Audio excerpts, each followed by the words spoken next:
Hey everybody, this is episode 67 of the Alfie Whattam Technology Podcast.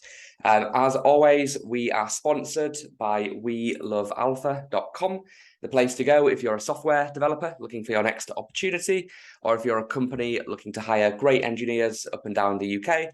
That's welovealpha.com. Today we are joined by a former guest who's come back on the show. Do you want to give us a bit of an intro? Tell us about who you are and what your story is? Yeah, sure. My name is Vasile, and as an engineer, I grew up from a front-end engineer to a CTO position, and currently my specialization is building remote teams for fintech startups. So yeah, this is what I'm doing. Awesome. Okay, good stuff. Well, thanks for coming back on. So the first article that we'll talk about today is over at Facebook, over at Meta. They're back in the news again from a political tech perspective. So Facebook will disable new political ads a week before the US midterm elections. This is obviously coming up quite soon over in the States. So Meta loosely outlined how it plans to brace its platforms for the upcoming US midterm elections Tuesday, starting with political ads. So in November, the nation will decide a number of key congressional and gubernatorial races in the midst of worsening political polarization that the social network has been synonymous with in recent years. So basically, I remember this happening when we had the US elections and everyone went crazy about fake news on the sites and that sort of thing. And it looks like they're trying to stop all ads entirely to prevent that sort of thing from happening. But what are your thoughts on like big tech doing this sort of thing and preventing advertising, I suppose, in politics? Is it good? Is it bad? I suppose it's probably got reasons for both, right? Yeah, I'm not sure that they have actually ability to do it properly because they basically need to hire. You can't write some algorithm that will do it automatically because it might just block some other content. So you Yeah. basically need to hire an army of just people, train them what needs to be blocked, what's not, and execute it. And I don't think, like in my mind, I don't think that it is actually possible to do it properly. And Sure. if you not doing that properly, you shouldn't state and like declare that I will do that, because obviously you, I think that's is rather than sit quietly and don't kind of advertise it that you're stopping it, because eventually I don't think that they able to do it.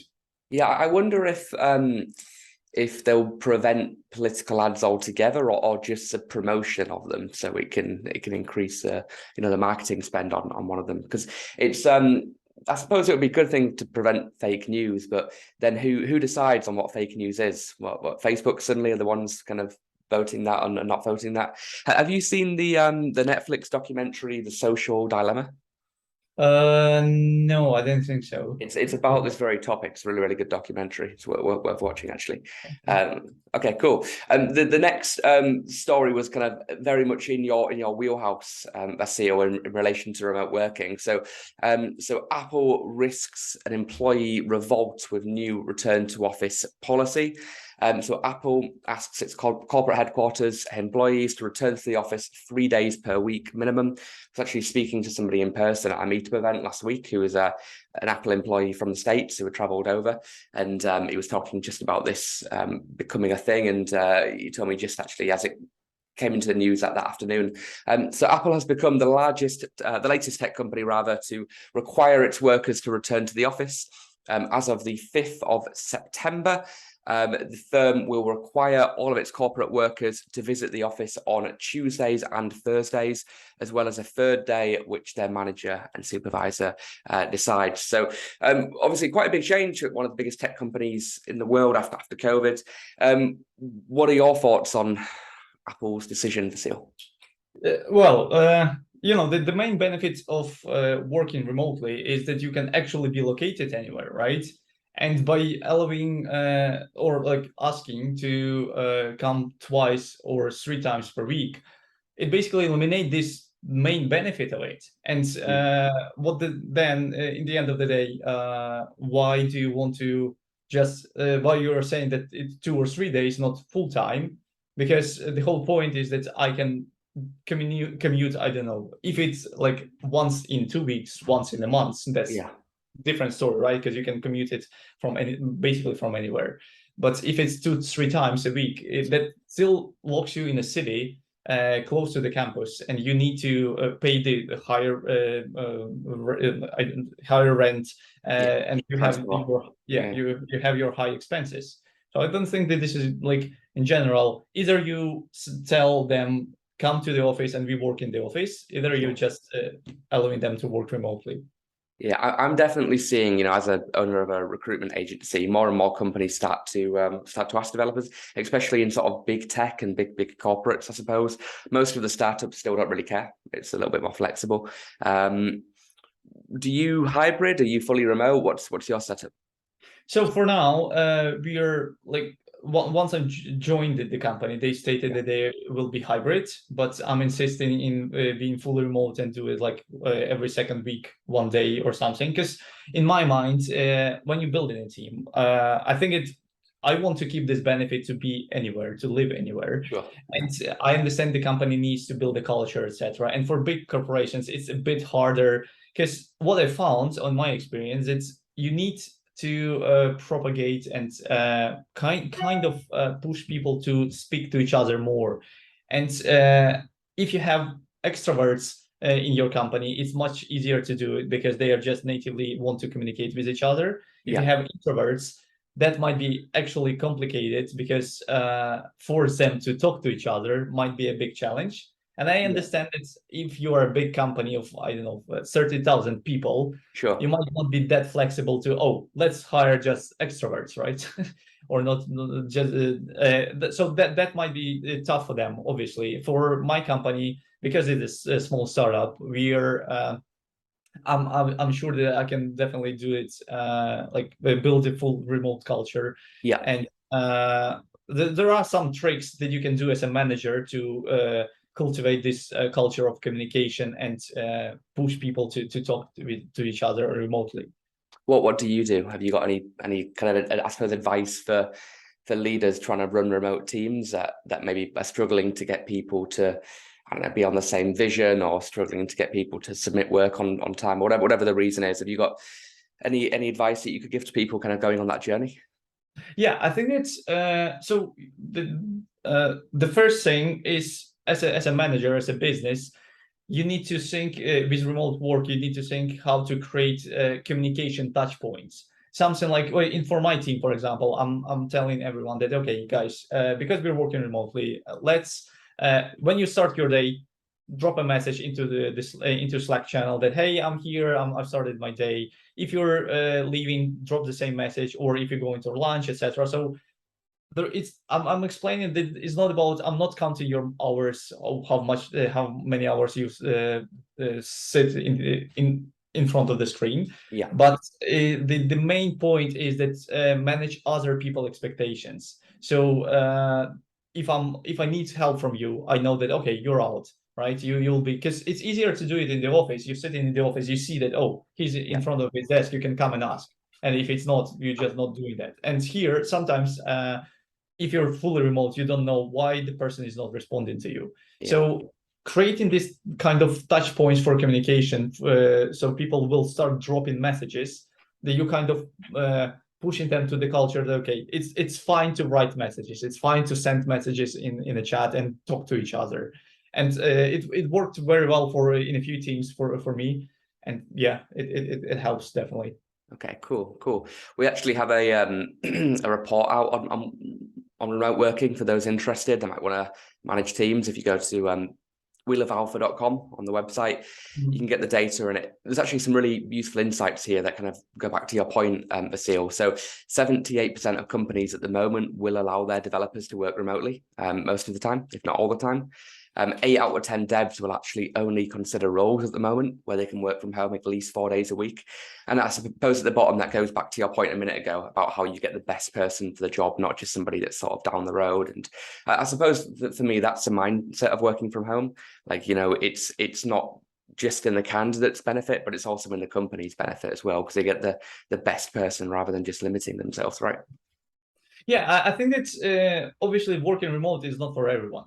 Yeah. It depends on your kind of mindset. You might feel comfortable to work remotely, or you might not. Some people, and that needs to be aligned with the company, because sometimes you want to hide in your cave, but at the same time, the company will struggle to work with you and collaborate, and that is why you might not be a good match. So you company might ask you to come to the office, and that is why I think this is the biggest problem for companies now, that they are failing to make people to communicate and talk to each other.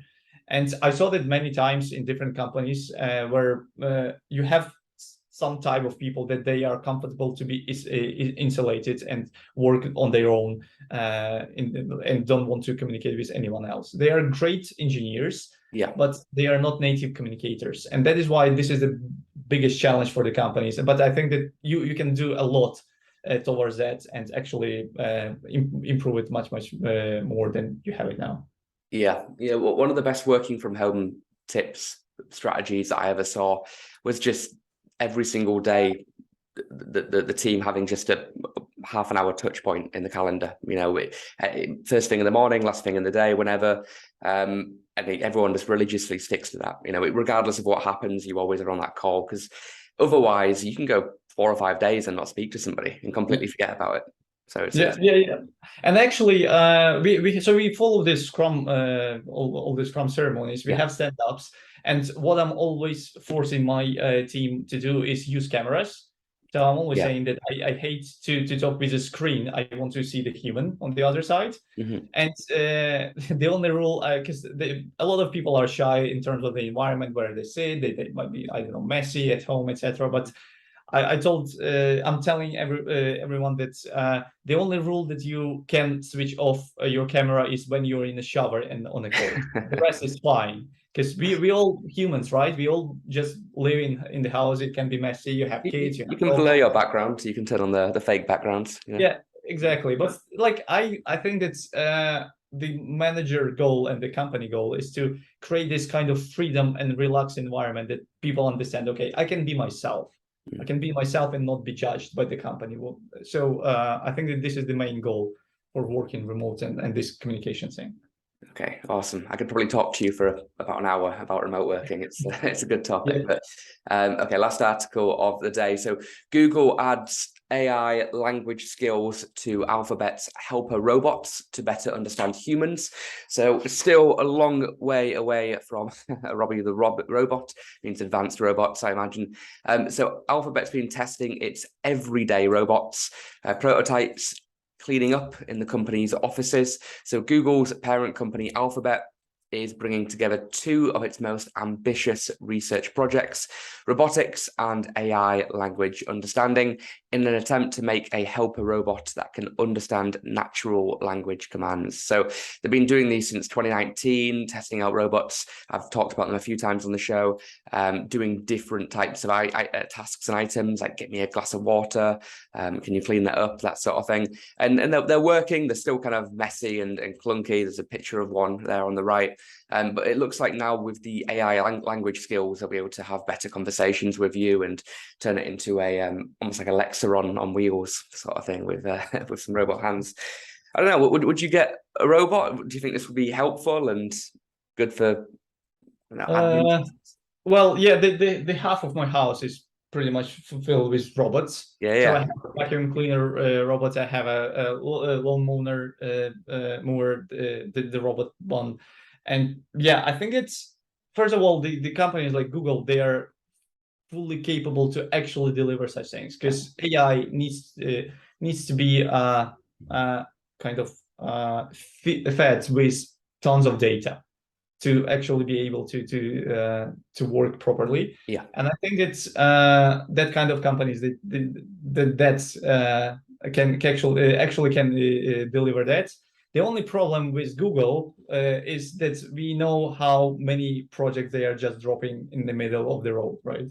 Yeah. So yeah, I don't know. In terms of the robots, like AI robots at home, maybe I'm not ready mentally. I'm that person that don't trust to like autopilot in cars. Sure. Okay. So yeah, I don't know. Might be not very comfortable with that. Your robot vacuum, is it the iRobot, the one that Amazon just bought? No, it's just oh, you mean the brand? Yeah. It's Uh, iRobot. Amazon just acquired them the other day for a couple of, I think it's a couple of billion, a lot of money.